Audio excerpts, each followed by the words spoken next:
Welcome to Vegan Method. Today I'm going to make Nigerian Jollof rice. To make this spicy delight you will need 2 red bell peppers. I've got 6 medium tomatoes. I've got 2 tablespoons of tomato puree, 3 bay leaves, 1 teaspoon of salt, 1 red onion, 1 white onion, 2 habanero peppers, 2 cups of long grain white rice, 1 3/4 cups of vegetable stock, and I've got half a cup of vegetable oil to cook the onions in to start with. The first thing I'm going to do though is prepare the sauce. So I'm going to dice the peppers, the onions and the habanero pepper and quarter the tomatoes ready to go into the blender. A little bit of advice is always wear gloves when handling spicy peppers. I didn't because I'm an idiot, but you should. In fairness, I did taste the pepper before I put it into the sauce and it wasn't that spicy. I was a little bit surprised at how mild it was. But if you want it to be a little bit spicier, keep the seeds and the stems in when you put it into the sauce. Everything we just chopped now goes into the blender, put the lid on securely, and we're going to whiz it up until we get a nice thin tomato based sauce.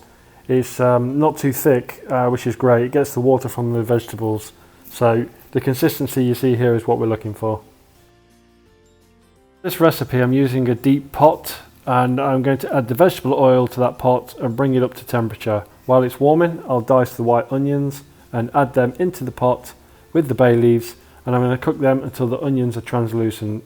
When they are ready, I can add the tomato and pepper sauce.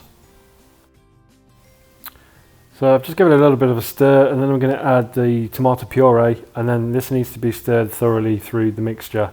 This will give your rice a really rich red colour and it adds to the taste, of course, making things a little bit more tomatoey. The next thing we're going to do is just let the soup warm through. It'll start simmering and then boiling. So we're going to add in the salt and we're going to add the vegetable stock, pop the lid on and then spend a couple of minutes washing the rice to make sure you get as much starch out the rice as possible before we add that into the sauce. So now the sauce is boiling and the rice has been washed enough so when the water runs through it, it is clear. And what we just need to do is to add that into the sauce, give it a really good thorough stir around, turn the temperature down, pop the lid on and let it simmer for 10 minutes. 10 minutes later.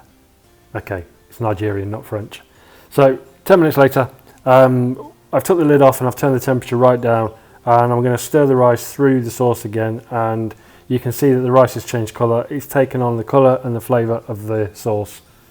What I did from there is put the lid back on and just let it cool down for a little bit before putting it into a separate bowl. I'm going to add some freshly chopped red onions, stir them into the mixture, and then it is ready to serve. I served this with some tofu that I cubed, coated in corn flour, chicken seasoning, paprika and some chili powder, and I fried that off to give me a crispy chicken flavoured like cubes, and that went with the rice perfectly. This is a really tasty dish. The rice itself has got so much flavour. As always, thank you very much for watching. Please feel free to like, subscribe and leave comments below.